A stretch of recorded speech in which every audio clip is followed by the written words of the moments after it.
مولاي صل وسلم دائما أبدا على حبيبك خير الخلق كلهم. مولاي صل وسلم دائما أبدا على حبيبك خير الخلق كلهم. مولاي صل وسلم دائما أبدا. فاعوذ باللہ من الشیطان الرجیم. بسم اللہ الرحمن الرحیم.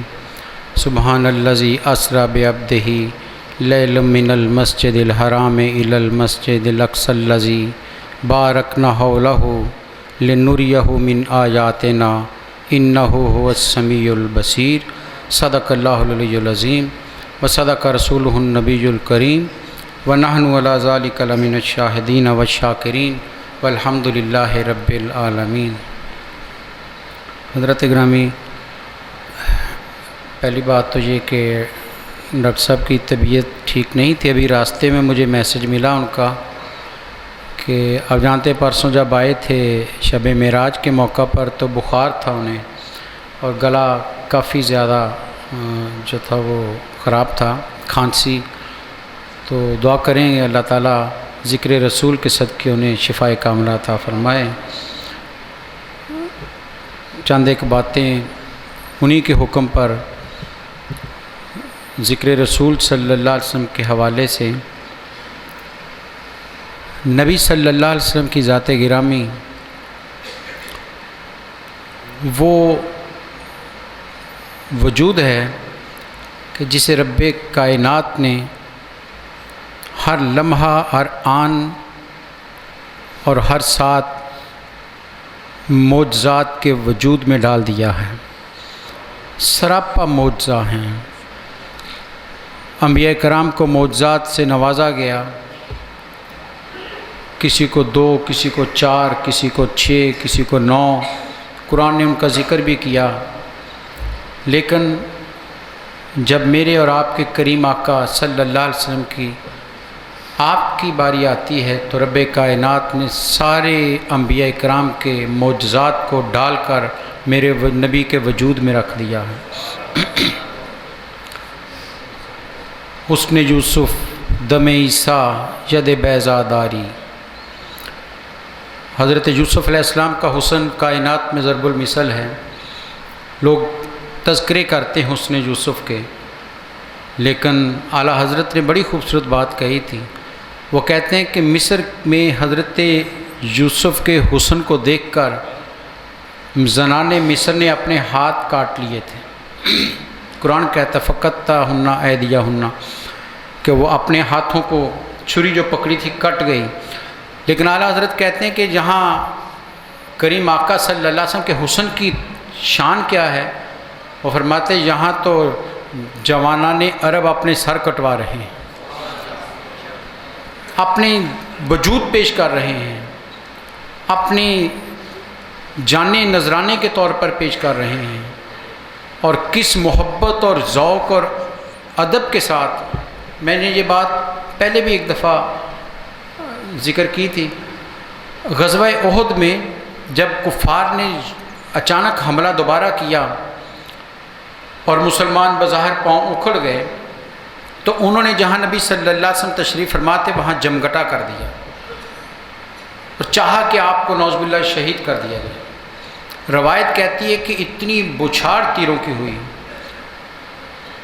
لیکن صحابہ اکرام کھڑے ہیں، آپ کے گرد گھیرا ڈال کر کھڑے ہیں محافظ کے طور پر، جانثار کے طور پر. لیکن اس لمحے میں بھی حضرات گرامی جو بات میں کہنا چاہتا ہوں، اس لمحے میں بھی جب ایک وجود کو بچانا ہو تو کیا ہوتا ہے، انسان اس کے سامنے ڈال بن کر کھڑا ہو جاتا ہے اور دشمن سے کہتا ہے مجھ پر تیر چلاؤ، مجھے پہلے مارو. صحابہ یہ کر رہے ہیں، لیکن اس لمحے میں بھی میرے نبی کی بے ادبی نہیں کی ہے. یقین کر لیے جب بھی یہ روایت پڑھی ہے جسم کانپ اٹھتا ہے. اس لمحے جب کفر تیروں کی بچھاڑ کر رہا ہے، صحابہ کرام میرے نبی کے گرد کھڑے ہیں لیکن پشت میرے نبی کی طرف نہیں ہے، پشت دشمن کی طرف. سارے تیر اپنی کمر پر لے لیے لیکن نبی صلی اللہ علیہ وسلم کی بے ادبی نہیں کی.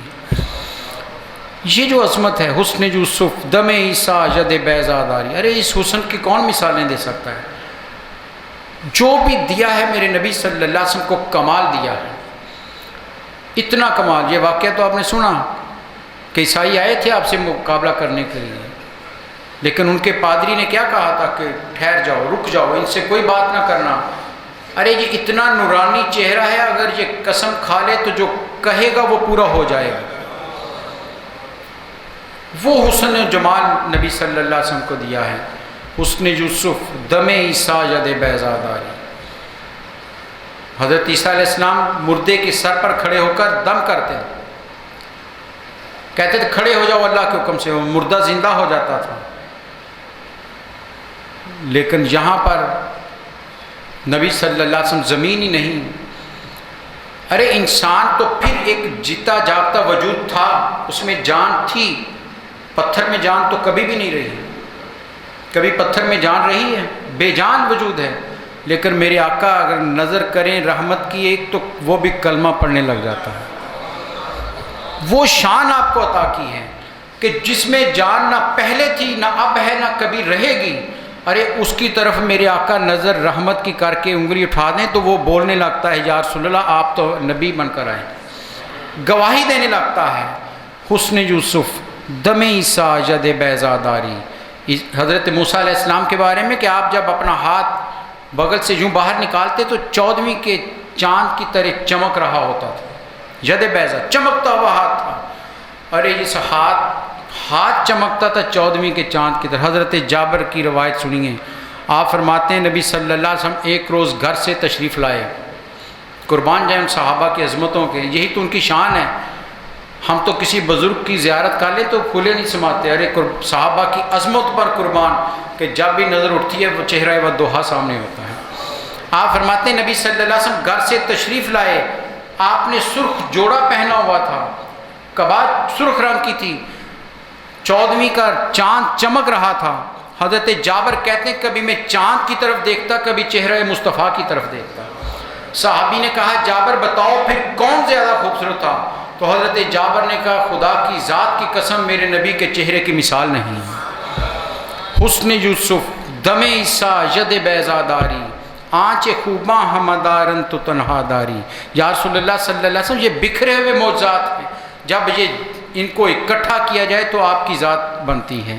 وہ وجود نبی صلی اللہ علیہ وسلم سراپا معجزہ بن کر آئے ہیں۔ معراج تو ان کی عظمتوں کا بہت بڑا حوالہ ہے، یہ تو بہت بڑا عظمتوں کا حوالہ ہے میرے نبی صلی اللہ علیہ وسلم کی۔ آپ کی ظاہری حاجات کو دیکھ لیں، آپ کے ظاہری رویوں کو دیکھ لیں، آپ کے جسمانی اعضاء کو دیکھ لیں، ارے کس کی آنکھ میں یہ طاقت ہوگی؟ کون سی آنکھ ایسے دیکھتی ہوگی جو میرے نبی دیکھتے ہیں؟ دیکھتے یا نہیں دیکھتے؟ بڑی خوبصورت روایت یاد ہے، آپ بھی یقیناً اس سے لطف اندوز ہوں گے، آپ کا ایمان تازہ ہوگا۔ ایک صحابی نبی صلی اللہ علیہ وسلم کے پاس تشریف لائے، نماز پڑھی تو آپ گھر جانے لگے تو اس نے کہا یا رسول اللہ صلی اللہ علیہ وسلم میری والدہ بیمار ہے، اس نے مجھے بھیجا ہے حکم دے کر کہ جاؤ نبی صلی اللہ علیہ وسلم سے جا کر کہو کہ والدہ بیمار ہے، صحت کی دعا کریں۔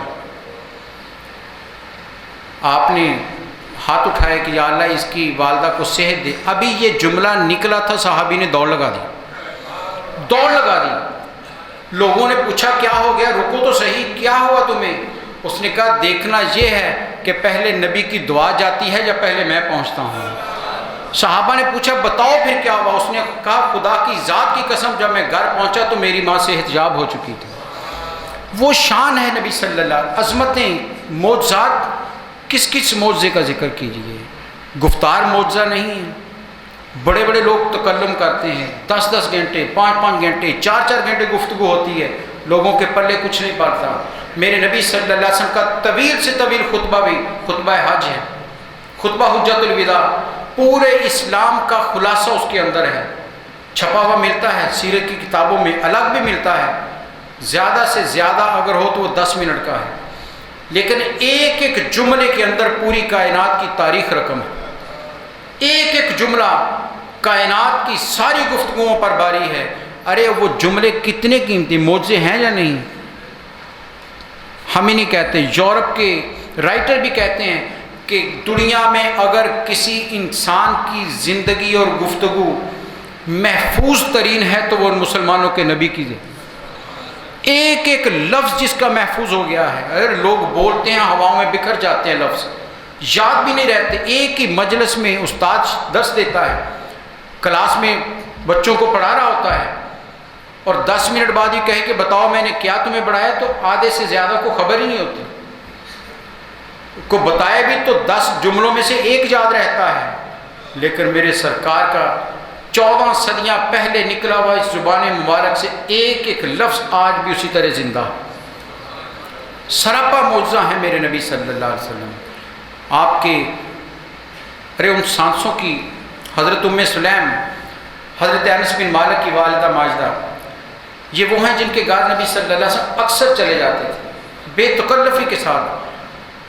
بہت پیار تھا اس گھرانے سے.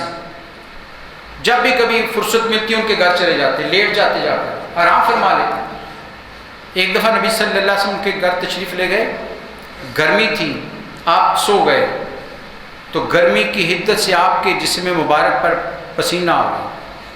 حضرت ام سلیم کیا کہتی ہیں؟ کہتی میں نے وہ پسینہ بڑی احتیاط کے ساتھ ایک شیشی میں اکٹھا کر لیا. پوچھا پھر کیا کرتی تھی؟ فرمایا جس دلہن کو خوشبو کی ضرورت ہوتی تھی میں دے دیتی، تو اس سے بڑھ کر کوئی خوشبو نہیں. ساری خوشبوئیں ایک طرف، میرے نبی کے پسینے کی خوشبو ایک طرف. کس کس آپ کے وجود کے کس کس حصے کا ہم انسان مقابلہ کر سکتا ہے؟ ارے وہ تو سر تا پا خالد بن ولید سے پوچھ لیجیے. گمسان کی جنگ میں دشمن حملے پر حملہ کر رہا ہے، گھوڑے سے نیچے اتر آئے.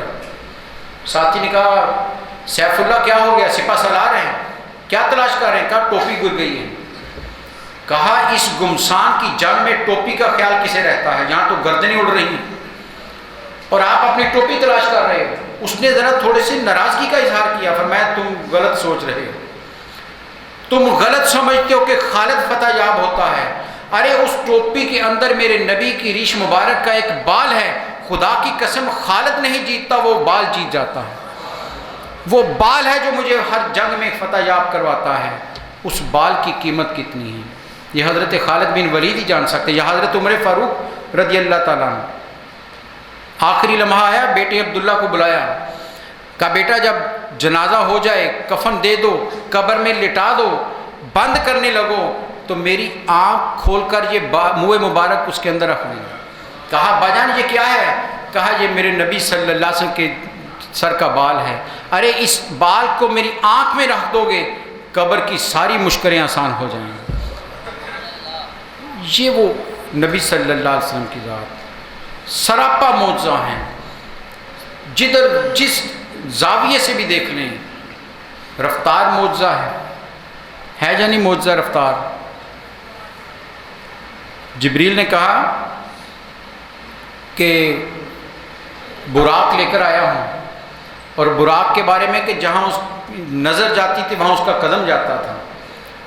لیکن میرے نبی صلی اللہ علیہ وسلم کی رفتار ایک لمحے میں، قرآن خود گواہ ہے اس کا، لیل من المسجد الحرام رات کے ایک لمحے میں پوری کائنات کی سیر کر کے میرے سرکار دنیا میں بھی تشریف لے آئے. اور تاریخ کہتی ہے ابھی وضو کا پانی بہہ رہا تھا، ابھی چرخنی ہل رہی تھی. کیوں؟ اعلیٰ حضرت نے یہاں ایک خوبصورت بات کہی ہے. وہ کہتے ہیں لوگوں اس کی وجہ ہی اور ہے. وہ وجہ کیا ہے؟ کہ وہ جو نہ ہو تو کچھ نہ ہو، وہ جو نہ ہو تو کچھ نہ ہو، وہ جو نہ تھے تو کچھ نہ تھا. ارے جان ہے وہ جہان کی، جان ہے تو جہان ہے. ارے کائنات کی جان وہ ہیں، جب وہ چلے گئے تو مردہ تو وہیں، ہاتھ وہیں رہ جاتا ہے، جسم وہیں اکڑ جاتا ہے. کائنات رک گئی تھی، جب جان واپس آئی تو کائنات نے چلنا شروع کر دیا. تو میرے نبی صلی اللہ علیہ وسلم کا ایک ایک لمحہ انسان کی عظمتوں کی داستان ہے کہ لوگوں، اور ہمیں تو فخر ہونا چاہیے اور اس پر شکر کرنا چاہیے کہ ہم اس نبی کی امتی ہیں جس کی امت بننے کی تمنائیں حضرت موسیٰ علیہ السلام نے بھی کی. یہی وجہ ہے کہ معراج کی رات قرآن نے جو ذکر کیا ہے کہ مسجد حرام سے مسجد اقصیٰ تک لے گئے. یہ اسرا کا سفر جو ہے، رات کا سفر، زمینی سفر کیوں کروایا؟ علماء کہتے ہیں وہاں سارے نبی کھڑے تھے، اور ہر ایک کہتا تھا ارے حضرت آدم علیہ السلام جنت سے دنیا میں بھیجے گئے تو روتے رہے. اٹھائیے تفسیر کی کتابیں، روتے رہے، سال ہر سال روتے رہے کہ یا اللہ مجھے اس معاف کر دے، لیکن اللہ کی طرف سے کوئی پیغام نہیں آ رہا.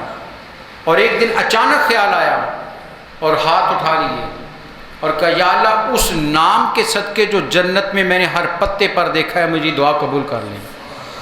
فوراً فرشتہ آتا ہے کہ اللہ کہہ رہا ہے کہ اے آدم یہ نام تم نے کہاں سے سیکھا، کہاں سے لیا؟ تو کہا یا اللہ مجھے یاد آیا جب میں جنت میں تھا میں نے ہر جگہ اس نام کو تیرے نام سے جڑے ہوئے دیکھا تو میں سمجھ گیا یہ تجھے بہت پیارا لگتا ہے. آدم علیہ السلام کی دعا ان کے صدقے سے قبول ہوئی تھی. کہا جاؤ دیکھو آج اس وجود کو تم نے نام لے کر دعا مانگی تھی، آج اس وجود کو دیکھ لو. حضرت نوح علیہ السلام کی کشتی جو پار لگی ہے، یہ بھی علماء کہتے ہیں آپ کے نام کا صدقہ ہے کہ پار لگی. آپ کا وسیلہ دیا تھا انہوں نے تو ان کی کشتی پار لگ گئی.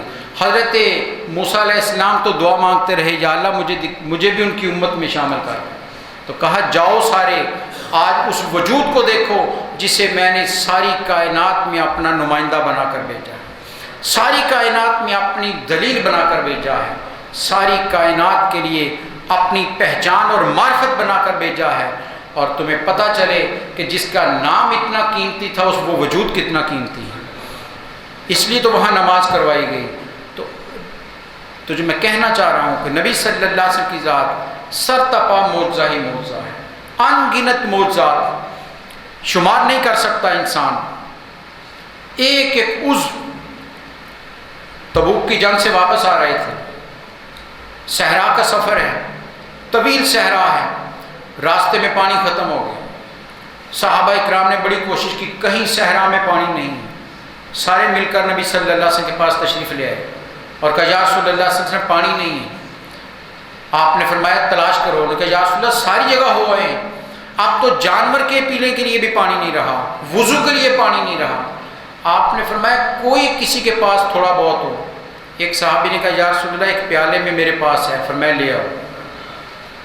وہ پانی لے آئے. حضرت عبداللہ بن جابر غالباً اس حدیث کے راوی ہیں. وہ پانی لے آئے. وہ کہتے نبی صلی اللہ علیہ وسلم نے اپنے دستے مبارک کو اس پیالے میں رکھ دیا اور صحابہ سے کہا لاؤ اپنے برتن اور پانی بھرتے چلے جاؤ. کہتے جتنا لشکر تھا سب نے پیٹ بھر کر پانی پیا بھی، اپنے برتن بھی بھر لیے، جانوروں کو بھی سیراب کر لیا اور پیالہ ویسے کا ویسا ہی تھا. وہ کہتے ہیں کسی نے پوچھا کیا ہوا تھا؟ انہوں نے کہا مجھے جب میں نے دیکھا آپ کے اس پیالے میں ہاتھ کو تو وہ کہتے ہیں آپ کی 5 انگلیوں سے پانی نکل رہا، چشمے پھوٹے ہوئے تھے. اس لیے مظفر وارسی نے بڑا خوبصورت کہا تھا کہ وہ صحراؤں میں بھی پانی پلا دیتے ہیں پیاسوں کو.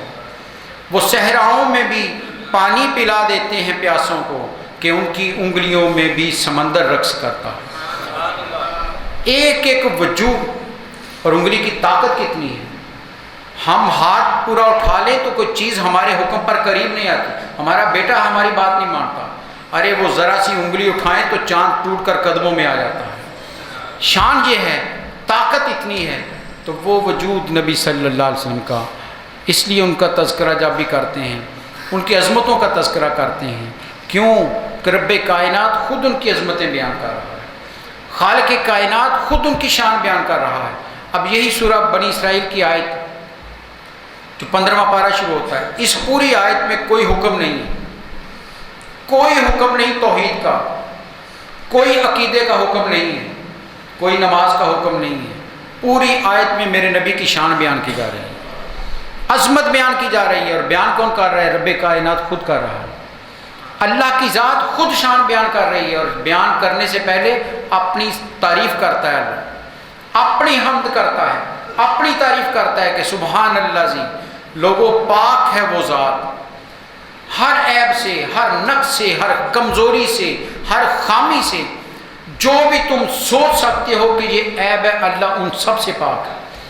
فرمایا وہ شانوں والا رب ہے، وہ عظمتوں والا رب ہے، وہ طاقت والا رب ہے. وہ کہہ رہے سبحان اللہ جی وہ ہے پاک رب جو اپنے بندے کو لے گئے. ارے اعتراض بندے پر نہ کرو، اگر کرنا ہے تو اس رب پر کرو کہ وہ طاقت رکھتا تھا یا نہیں رکھتا تھا. وہ کہہ رہے ہیں میں پاک ہوں ہر عیب سے. اس لیے بعض علماء کہتے ہیں کہ جب بھی ذکر رسول کرنا ہو پہلے رب کی حمد بیان کر لو کہ یہ رب کا طریقہ بھی یہی ہے کہ پہلے اپنی تعریف کی ہے پھر ذکر مصطفیٰ کیا ہے. اور حضرت ابوبکر صدیق کی بات ہے، آپ فرماتے ہیں وہ مجلس، وہ محفل جس میں ذکر رسول نہ ہو، فرمایا وہ اس سے بری محفل ہوتی کوئی نہیں. فرمایا اس سے بری محفل ہی کوئی نہیں جہاں ذکر رسول نہ ہوتا. تو بات جو کر رہا تھا، میرے نبی صلی اللہ علیہ وسلم کا پورا وجود آپ کا معجزہ ہی معجزہ ہے، ہر انداز سے معجزہ ہے. چمک آپ کی معجزہ ہے، تبسم آپ کا معجزہ ہے. معجزہ ہے یعنی تبسم، مسکراہٹ چہرے پر رہی ہے، ہر لمحہ آپ کے چہرے پر مسکراہٹ ہے، تبسم کہ جس سے حضرت صحابی کہتے ہیں کہ جب آپ تبسم فرماتے تو یوں لگتا ہے جیسے منہ سے نور کی بارش ہو رہی ہے. اور حضرت عائشہ کی روایت اس پر گواہ ہے کہ سوئی تلاش کر لی تھی اس میں. تو نبی صلی اللہ علیہ وسلم اللہ تعالیٰ نے وہ کمالات، وہ معجزات، وہ شانیں آپ کو عطا کی ہیں کہ پوری کائنات ایک طرف اور میرے نبی کی ذات ایک طرف. اس لیے تو کہا ہے بادس خدا بزرگ توئی قصہ مختصر. اللہ کے بعد اس کی کائنات میں اگر کوئی عظیم ترین وجود ہے تو وہ میرے نبی صلی اللہ علیہ وسلم کی ذات گرامی ہے. کیوں؟ اللہ نے کہا یہ میری دلیل بن کر آیا ہے، برہان بن کر آئے ہیں. اور دلیل کسی بھی طرف سے کمزور ہو جائے تو مقدمہ خارج ہو جاتا ہے. فرمایا ہم نے اتنا کامل مکمل وجود بنا کر بھیجا ہے، ارے تم نہ ان کے رویے پر انگلی رکھ سکتے ہو، نہ ان کے کردار پر انگلی رکھ سکتے ہو، نہ ان کی گفتار پر انگلی رکھ سکتے ہو، ارے نہ ان کی چال پر انگلی رکھ سکتے ہو. جہاں سے بھی تم دیکھو گے، جس زاویے سے بھی دیکھو گے، یہ کمالات کا مجموعہ تمہیں نظر آئے گا. سب سے بڑا وجود نظر آئے گا. ارے تم تھک جاؤ گے، میرے نبی کی تعریف ختم نہیں ہوگی. اتنے کمالات اس وجود میں رکھ دیے ہیں. تو وہ قرآن کہتا ہے کہ ہم نے آپ کو معراج کروائی ہے، عروج دیا ہے، سفر کروایا ہے تاکہ آپ کو اپنی نشانیاں دکھائیں. اور نشانیوں میں محدثین کہتے ہیں کہ سب سے بڑی نشانی جو نبی صلی اللہ علیہ وسلم نے دیکھی ہے وہ اللہ کی ذات ہے. سب سے بڑا وجود تو اللہ کی ذات ہے اس کائنات میں. فرمایا حضرت ابن عباس رضی اللہ عنہ اس کے راوی ہیں، آپ سے پوچھا گیا کہ نبی صلی اللہ علیہ وسلم نے کیا رب کو دیکھا؟ تو فرمایا ہاں، اپنے سر کی آنکھوں سے اپنے رب کو دیکھا، ظاہری حالت میں اپنے رب کو دیکھا ہے. اور قربان جائیں آپ کی عظمتوں کے. ابھی اس دن بھی بات ہو رہی تھی شب معراج پر بھی کہ قرآن کی جب یہ آیت سورہ نجم کی پڑھتے ہیں تو یقین کر لیجئے اس میں لطف ہی اور ہوتا ہے.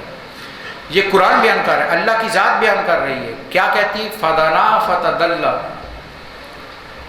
رات گرامی ان لفظوں کے معنی پر غور کیجیے کہ پھر وہ قریب ہوئے اور پھر رب اپنی شان کے مطابق ان کے قریب چلا گیا. یہ یک طرفہ محبت نہیں ہے، ارے دونوں طرف سے محبت کا اظہار ہو رہا ہے. اگر آپ کریے، آپ نے خود فرمایا میں ایک ایسی جگہ پہنچا جہاں کچھ بھی نہیں تھا تو میں سوچنے لگ گیا کہ میں اکیلا ہوں. تو فرمایا مجھے آواز آئی اے محمد قریب آ جاؤ. فرمایا رب کی طرف سے پکار آئی اے محمد میرے قریب آ جاؤ. فرمایا میں اور چلا گیا. فرمایا پھر آواز آئی اے محمد میرے قریب آ جاؤ. کتنی قرب میں چلے گئے، یہ میں اور آپ بیان نہیں کر سکتے، یہ رب بھی بیان کر سکتا ہے. اور اس نے بیان کیا ہے فَكَانَ قَابَ قَوْسَيْنِ أَوْ أَدْنَىٰ. لوگوں اتنے قریب چلے گئے، اتنے قریب چلے گئے جیسے کمان کے دو سرے ہوتے ہیں، کمان کے دو سرے. لیکن اللہ کی ذات نے کہا تم غلط فہمی کا شکار نہ ہو جانا، کمان کے دو سروں میں فاصلہ ہوتا ہے. یہ نہ سمجھ لینا کہ یہ فاصلے وہاں بھی برقرار رہے ہیں. قرآن کہتا ہے او ادنا، ارے بلکہ اس سے بھی قریب چلے گئے. اس سے آگے بات نہیں کی قرآن نے. او ادنا، قریب تر چلے گئے، اس سے بھی قریب ہو گئے. اب کمان کے دو سروں سے اور کتنا قرب ہو سکتا ہے، یہ انسانی عقل سوچنے سے قاصر ہے. کیوں؟ فرما رب کریم رہا ہے. اللہ کی ذات فرما رہی قریب تر چلے گئے اور قریب ہو گئے. اور پھر دوئی مٹ گئی. پھر اس قرب کے لمحے میں جہاں ایک معبود تھا اور ایک عابد تھا، جہاں ایک خالق تھا اور ایک مخلوق تھی، جہاں رب تھا یا اس کا بندہ تھا، قرآن پکارتا ہے فَأَوْحَىٰ إِلَىٰ عَبْدِهِ مَا أَوْحَىٰ، لوگوں تمہیں کیا خبر اس لمحے جو ہم نے چاہا اپنے بندے کو عطا کر دیا، جو ہم نے چاہا۔ ارے رب کی چاہ میں کن فیکون کو ذہن میں رکھیے گا ذرا، وہ ایک کن کہتا ہے پوری کائنات تخلیق پا جاتی ہے، اتنی بڑی کائنات ایک کن کے کہنے سے بن جاتی ہے، اور جہاں اس کی چاہت آ جائے، جو ہم نے چاہا، کیا کچھ نہیں دیا ہوگا۔ سوچئے تو صحیح، کتنے انوارات میرے نبی کی وجود پر نہیں پڑے ہوں گے، کیا کچھ آپ نے اندر سمیٹا نہیں ہوگا، کیا کچھ رب کریم نے آپ کو، اس لیے تو پھر قرآن ہی کہتا ہے نا وَلَلْآخِرَةُ خَيْرٌ لَكَ مِنَ الْأُولَىٰ، لوگوں یقین کر لو اس نبی کا ہر لمحہ گزرے ہوئے لمحے سے عظیم تر آ رہا ہے، بلند تر آ رہا ہے، جو لمحہ گزر گیا آنے والا لمحہ اس سے بڑی شان لے کر آ رہا ہے۔ کیوں؟ فَأَوْحَىٰ إِلَىٰ عَبْدِهِ مَا أَوْحَىٰ، جو ہم نے چاہا اپنے بندے کو دیا۔ تم کون اندازے لگا سکتے ہو؟ انسانی ساری عقلیں بھی اکٹھی کر لی جائے، میرے نبی کی عظمتوں کو ناپ نہیں سکتی ہیں۔ کیوں؟ رب کریم کہتا ہے جو ہم نے چاہا عطا کیا۔ ارے رب کی نے کیا چاہا ہوگا؟ کون سوچ سکتا ہے اس کو؟ کون رب کی چاہت کو محدود کر سکتا ہے؟ اس کا چاہنا بھی لامحدود ہے۔ کیوں؟ وہ لامحدود ذات ہے۔ اس کو اگر کسی بھی علماء کا فتویٰ ہے اس پر، خدا کے وجود کو کسی بھی زاویے سے محدود کرنے سے شرک ہوتا ہے۔ کیوں؟ وہ لامحدود ہے، کمالات میں لامحدود ہے، اپنی صفات میں لامحدود ہے، اپنے وجود میں لامحدود ہے، اسی تو کہیں سماتا نہیں، لیکن ہے بھی ہر جگہ، اسے بند نہیں کیا جا سکتا۔ اس لیے جب اس نے کہا جو ہم نے چاہا تو ہم کیسے اسے محدود کر سکتے ہیں کہ یہ دیا ہوگا یہ دیا۔ ارے یوں سمجھیے رب نے اپنی ساری خدائی کی خزانے میرے نبی کو عطا کر دی، اور میرے نبی نے خود فرمایا کہ لوگوں سارے خزانوں کا مالک، اس کی چابیاں میرے پاس ہیں، عطا اللہ کرتا ہے اور تقسیم میں کرنے والا ہوں۔ اب کسی کو اور کچھ نہیں ملے گا، در مصطفیٰ سے ملے گا، جس کو جو مل رہا ہے، ارے اپنا ہو یا بیگانہ، مانے یا نہ مانے، ارے مل رہا ہے تو میرے نبی کے تصدق سے مل رہا ہے۔ کیوں؟ اب رب اس در سے کائنات کو تقسیم کر رہا ہے، ان کے ہاتھ پر ساری نعمتیں رکھتی ہیں، مالک کونین ہیں گو پاس کچھ رکھتے نہیں، دو جہاں کی نعمتیں ہیں ان کے خالی ہاتھ میں، ساری کائنات کی نعمتیں تو ان کے ہاتھ میں رب نے رکھتی ہیں۔ اس لیے جس کو جو چاہا عطا کیا ہے، رب نے کہا جو ہم نے چاہا دیا، اور جو میرے نبی نے چاہا جس کو چاہا عطا کر دیا، جس کو جو چاہا عطا کیا۔ حضرت بلال نے کہا یا رسول اللہ صلی اللہ علیہ وسلم، آپ ذکر کر رہے تھے جنت میں جانے کے ذکر ہو رہے تھے، تو کسی نے کہا یا رسول اللہ صلی اللہ علیہ وسلم جنت بڑی قیمتی ہے، سب سے پہلے اس میں تو آپ جائیں گے، اتنی بڑی جنت، اس کا مقام تو آپ پہلے جائیں گے، قیادت کرتے ہوئے جائیں گے۔ فرمایا مسکرائے، فرمایا نہیں میں پہلے نہیں جاؤں گا۔ صحابہ حیران ہو گئے، کہا یا رسول اللہ پھر کون جائے گا؟ فرمایا بلال سب سے پہلے جائے گا۔ حیران ہو گئے صحابہ، یا رسول اللہ وہ کیسے؟ فرمایا جس سواری پر میں سوار ہوں گا اس کی نکیل اس نے پکڑی، آگے آگے جا رہا ہے۔ ارے جس کو جو چاہے میرے سرکار عطا کر دیتے ہیں۔ کیوں؟ رب نے کہا جو ہم نے چاہا دیا ہے۔ اے حبیب اب جو آپ کے دروازے پر آیا آپ نے انکار نہیں کرنا ہے، اب جو بھی مانگے آپ سے، وہ دنیا مانگے اسے دے دیں۔ وہ قیامت میں صحابی نے کہا تھا یا رسول اللہ سے، قیامت میں آپ کا، یہاں تو ہم آپ کو دیکھتے ہیں سکون ملتا ہے، جنت میں تو بڑے اعلیٰ مقام ہوں گے آپ کے، ہم تو نچلے درجے پر ہوں گے۔ فرمایا نہیں، میرا قرب چاہتے ہو تو مجھ سے محبت کر لو۔ ارے جس سے پیار کرو گے جنت میں اسی کے ساتھ اٹھو گے۔ محبت رسول دنوں میں بسا لو، جنت میں میرے سرکار کی مجلس میں جگہ مل جائے گی۔ مجلس رسول میں جگہ پانی ہے تو محبت رسول آباد کرو، تو وہ وجود ہے نبی صلی اللہ علیہ وسلم۔ پھر تقسیم کیا ہے واپس آ کر آپ نے، پھر دنیا کو بتایا کہ لوگوں تم پتھر مارتے تھے خون بہتا تھا، تم گالیاں دیتے تھے دل دکھتا تھا، تم کانٹے بچھاتے تھے پاؤں میں زخم ہوتے تھے، لیکن ذرا میری یہ شان بھی دیکھو کہ جب آسمان کی طرف آپ گئے تو علماء کہتے ہیں، میرے جد اعلیٰ حضرت علامہ مولانا محمد بشیر الحق صدیقی رحمۃ اللہ آپ برملا کہا کرتے تھے، ایمان تھا آپ کا۔ آپ فرماتے ہیں کہ جب آپ اللہ تعالیٰ نے جتنے بھی فرشتے پیدا کیے، ہر آسمان پر فرشتے، ان گنت فرشتے ہیں، سب کو کام دیا ہوا ہے۔ کوئی سجدے میں اس کی تسبیح بیان کر رہا ہے، کوئی رکوع میں بیان کر رہا ہے، کوئی قیام میں اللہ کی حمد و ثنا کر رہا ہے۔ ہر فرشتہ اللہ کی حمد و ثنا میں لگا ہوا ہے، اور جب سے پیدا ہوا ہے تب سے مسلسل یہی کام کرتے جا رہے ہیں۔ لیکن وہ فرماتے ہیں کہ ایک لمحہ ایسا آیا کہ رب نے فرشتوں سے کہا سارے اپنی عبادت چھوڑ دو، میرا محبوب اوپر آ رہا ہے، اس کے استقبال کے لیے لائنیں بناؤ۔ فرمایا معراج کی رات سارے فرشتوں سے عبادت اپنی چھڑوا کر دو رویا کھڑا کر دیا۔ میرے سرکار فرماتے ہیں میں جس بھی آسمان پر گیا، اس آسمان کے سارے فرشتے دو رویا کے تارے باندھ کر مجھ پر درود و سلام پیش کر رہے ہیں۔ بتا دیا لوگوں وہ عظیم وجود ہے، زمین پہ تم نے پہچانا نہیں اس کو، ارے دیکھو رب کی نوری مخلوق اس کو پہچان رہی ہے۔ ارے جن پر کوئی گناہ نہیں ہے وہ سارے کے سارے اس وجود پر درود و سلام پیش رہے ہیں۔ تو اس لیے ہمارا ایمان ہے کہ میرے نبی صلی اللہ علیہ وسلم کی وجود جیسا کوئی اور وجود نہیں، سماعتیں ان کی کون مقابلہ کر سکتا ہے؟ کیا یہ ایمان ہے یا نہیں کہ ہم یہاں سے پکارے وہ سنتے ہیں؟ ایمان ہے نا، درود پڑھا ہی تبھی جاتا ہے۔ اگر یہ ایمان نہ ہو تو درود کوئی پڑھے ہی نہ، اس لیے درود پڑھا جاتا ہے کہ میرے سرکار سن لیتے ہیں۔ ارے وہ تو فرمایا نبی صلی اللہ علیہ وسلم، فرمایا جب جو عرش پر لوح محفوظ پر جو تقدیر انسانوں کی لکھتا ہوا قلم جو تقدیر لکھ رہا ہے، فرمایا اس کے لکھنے سے جو آواز پیدا ہوتی ہے، فرمایا میں وہ بھی سن لیتا ہوں۔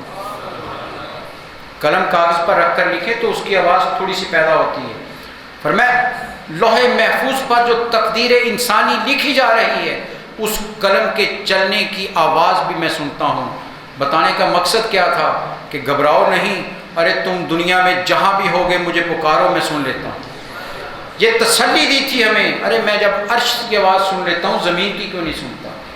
اس لیے جہاں بھی ہو وہیں سے دو صدا سرکار سنتے ہیں۔ مظفر واسی نے کہا جہاں بھی ہو پکارو میرے نبی صلی اللہ علیہ وسلم کو، وہی سب سے بڑے وجود ہیں، وہی اللہ کی برہان ہیں، وہی تمام معجزات کے حامل ہیں۔ بلکہ علماء تو یہاں تک کہتے ہیں کہ معجزہ صرف یہی نہیں کہ آپ کے ہاتھ معجزہ ہیں، آپ کا آنکھیں معجزہ ہیں، سر کے بال معجزہ ہیں، وہ کہتے ہیں آپ کے صحابہ بھی معجزہ ہیں۔ پوری محنت کرنے کے بعد 950 سال تبلیغ کرنے کے بعد حضرت نوح علیہ السلام نے، قرآن کہتے ہیں 80 لوگ مسلمان ہوئے، اور نبی صلی اللہ علیہ وسلم کی حدیث سے فرمایا حشر میں جب امتیں آئیں گی نبی ساتھ آئیں گے، فرمایا نبی اپنی امتوں کے ساتھ آئیں گے، فرمایا ان میں ایسے بھی ہوں گے جن کے ساتھ ایک ہی امتی ہو، اور پھر فرمایا جب میں آؤں گا حشر کے میدان میں اپنی امت کے ساتھ، فرمایا جب میری امت آئے گی تو حشر کا پورا میدان بھر جائے گا۔ وہ شان آپ کو، اتنی کثیر امت آپ کی، وہ ساری کی ساری آپ کے نام پر قربان ہونے والے، یہ قربانی ہے یا نہیں؟ دیکھیں سامنے دیکھ کر تو مچل جاتا تھا انسان، آج 15 صدیاں بعد بھی نام میں نامی اس میں گرامی آ جائے تو دل دھڑکنے لگتا ہے، آنکھوں میں نمی آ جاتی ہے، محبت رسول کا تذکرہ چھیڑ دیجئے آنکھیں نم ہو جاتی ہیں۔ 15 صدیاں گزر گئیں، کسی نے ظاہراً دیکھا بھی نہیں ہے، ارے سنی ہوئی باتوں پر، پڑھی ہوئی باتوں پر اپنے آقا سے اتنی محبت ہے، اور جس نے دیکھ لی ہے اس کی شان کیا ہوگی، اس کی وارفتگی کیا ہوگی؟ وہ کیوں نہیں دیوانہ وار آپ کے اوپر قربان ہوتا ہوگا؟ وہ کیوں نہیں پروانوں کی طرح اپنے آپ کو نثار کرتا ہوگا کہ ایسا حسین وجود تو کائنات میں اور کوئی نہیں؟ ارے جس کو جو چاہا عطا کر دیا، جس نے جو مانگا دے دیا۔ اس لیے صحابہ اکرام کہتے ہیں نبی صلی اللہ علیہ وسلم کی زبان مبارک سے سوائے کلمہ پڑھتے ہوئے جو لا آتا ہے، لا الہ الا اللہ کا لا، فرمایا اس کے علاوہ پوری زندگی آپ کی زبان سے کبھی لا نہیں سنا ہے، انکار نہیں کیا ہے، جو آ گیا اس کو عطا کر دیا، جس نے جو مانگا ہے اسے دیا ہے۔ کیوں؟ آپ تو نوازنے کے لیے آئے تھے، آپ تو انسانیت کو دینے کے لیے آئے تھے، اس لیے رب نے وہ خزانے آپ کو عطا کر دیے جو ختم ہونے والے نہیں، یہاں بھی نوازا ہے، اور آپ کے نوازنے پر قربان جائیں۔ ایک انسان زندگی میں نوازتا ہے، دولت مند دیتا ہے، مر گیا تو ختم ہو گئی، جائیداد تقسیم ہو گئی، اب وہ نہیں دے رہا، لیکن نبی صلی اللہ علیہ وسلم عظمتوں پر قربان دنیا میں تھے تو آپ نے نوازا، کیا اب نہیں نواز رہے؟ اب بھی تو وہیں سے سب کچھ مل رہا ہے۔ اور نوازنے پر جب آتے ہیں، ارے ہر مسلمان کی قبر میں وہ تشریف لاتے ہیں، آتے ہیں یا نہیں آتے ہیں؟ ارے سوال ختم ہی نہیں ہوں گے، فرشتہ سوال کرے گا نا، رب کا پوچھے گا سوال ختم نہیں، دین کا پوچھے گا نہیں، ارے بات میرے نبی کی شان پر آ کر ختم ہو، عظمت مصطفیٰ، پہچان مصطفیٰ، اس پر آ کر بات ختم ہوگی۔ بتا دیا ارے قبر میں بھی میں تمہیں نوازوں گا، جب میں آ جاتا ہوں تو پھر وہاں کوئی مشکلیں نہیں رہ جاتی، پھر کوئی مشکل نہیں رہ جاتی، پھر ساری سختیاں ختم ہو جاتی ہیں۔ یہی فرشتہ کہے گا کہ سو جاؤ آرام سے، چین کی نیند سو، تمہیں کوئی خوف اور خطرہ نہیں ہے، اب حشر کے میدان میں تمہیں اٹھایا جائے، اور جنت کی ہوائیں اس قبر میں آنے لگتی ہیں، جنت کی کھڑکی کھول دی جاتی ہے۔ کیوں؟ ارے میرے مصطفیٰ کریم کو پہچان لیا، اس شخص نوازا ہے میرے سرکار صلی اللہ علیہ وسلم نے، یہاں بھی نواز رہے ہیں، قبر میں بھی وہی ان کا نام کا سکہ چلے گا، اور حشر کا میدان تو ہے ہی انہی کا۔ اعلیٰ حضرت نے بڑی خوبصورت بات کہی تھی کہ فقط اتنا سبب ہے انعقاد بزم محشر کا۔ وہ کہتے ہیں حشر کا میدان سجانے کا کوئی اور مقصد نہیں، اللہ دنیا میں بھی موت پر فیصلے کر سکتا تھا، حساب سارا اس کے پاس ہے، آنکھ بند ہو حکم ملے جنتی فرشتے کو کہ جنت میں لے جاؤ، دوزخی کو کہ دوزخ میں لے جاؤ، پر میں نہیں، حشر میں سب کو اکٹھا کرنا ہے، اور اول سے لے کر آخر تک ساری امتوں کو اکٹھا کرنا ہے۔ وہ کہتے ہیں فقط اتنا سبب ہے انعقاد بزم محشر کا کہ ان کی شان محبوبی دکھائی جانے والی ہے۔ ارے بتانا یہ ہے کہ لوگوں یہ ہے وہ میرا محبوب جس کی خاطر میں نے کائنات پیدا کی ہے، جن کے صدقے سے میں نے پوری کائنات کو آباد کر دیا ہے، جن کے کرم سے تم پر اپنی رحمتیں نچھاور کی ہیں۔ دیکھو میرے محبوب کی شان کو۔ آج نبی صلی اللہ علیہ وسلم سے فرمایا حشر کا میدان ہوگا، فرمایا میں اللہ اپنی شان قدرت کے مطابق جلوہ گر ہوگا، فرمایا دائیں ہاتھ حضرت ابراہیم علیہ السلام تشریف فرما ہوں گے کہ ابو الانبیاء ہیں، فرمایا میں دائیں ہاتھ ہوں گا، بائیں ہاتھ ہوں گا۔ صحابہ نے کہا یا رسول اللہ وہ کیوں؟ فرمایا گناہ گار ادھر ہوں گے، میں ان کی سفارش کر رہا ہوں۔ وہاں بھی وہی نوازنے والے ہیں، وہی کرم کریں گے تو بات بننی ہے۔ اس لیے آئیے آج ان کا ذکر کریں، آج ان کو یاد کریں، آج ان کی یاد اتنی اپنے اندر بسا لیں کہ آنکھ بند ہو تو وہ سامنے تشریف لے آئیں، وہ جلوہ دکھا دیں، اور جب وہ جلوہ دکھا دیتے ہیں تو پھر یقین کر لیجئے ساری منزلیں آسان ہو جاتی ہیں۔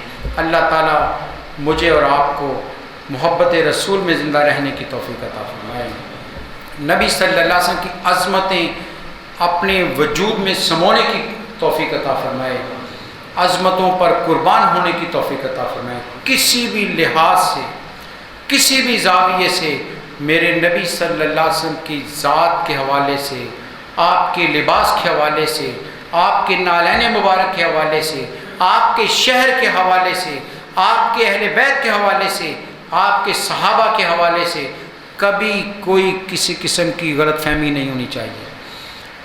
یہ سارے معتبر کیوں ہیں کہ یہ میرے نبی کے ہیں؟ ارے صحابہ اس لیے معتبر کہ میرے نبی کے صحابہ ہیں، اہل بیت اس لیے معتبر کہ میرے نبی کے اہل بیت ہیں، مدینہ اس لیے معتبر کہ میرے نبی کا شہر، میرے نبی آرام فرمایا، ارے اس کی گلیوں میں وہ چلے پھرے ہیں، اس کے بازاروں میں آپ گئے ہیں، ان گھروں میں میرے سرکار نے قدم رکھے ہیں، ان فضاؤں میں میرے نبی نے سانس لی ہے، وہ سانس جس کی مہک آج تک لوگ محسوس کرتے ہیں۔ اللہ تعالیٰ ہمیں بھی وہ طاقت دے، ہمیں بھی وہ گداز دے کہ ہم بھی ان کی مہک کو محسوس کر سکیں۔ علامہ اقبال نے کہا تھا کہ لوگوں یقین کر لو اگر آنکھ دیکھنے والی ہو تو آج بھی میرے سرکار چلتے پھرتے اٹھتے بیٹھتے نظر آتے ہیں، شرط یہ ہے کہ وہ آنکھ نصیب ہو جائے۔ اللہ تعالیٰ ہمیں یوں زندگی بسر کرنے کی توفیق عطا فرمائے۔ پھر آخر میں گزارش کروں گا کہ قبلہ ڈاکٹر صاحب کے لیے خصوصی دل سے دعا کیجیے گا کہ اللہ تعالیٰ انہیں مکمل صحت عطا فرمائے، اور انشاءاللہ اگلا جمعہ ڈاکٹر صاحب جو ہیں وہ بیان فرمائیں گے۔ وآخر دعوانا الحمدللہ رب العالمین۔ مولاي صل وسلم دائما أبدا على حبيبك خير الخلق كلهم. مولاي صل وسلم دائما أبدا على حبيبك خير الخلق كلهم. مولاي صل وسلم دائما أبدا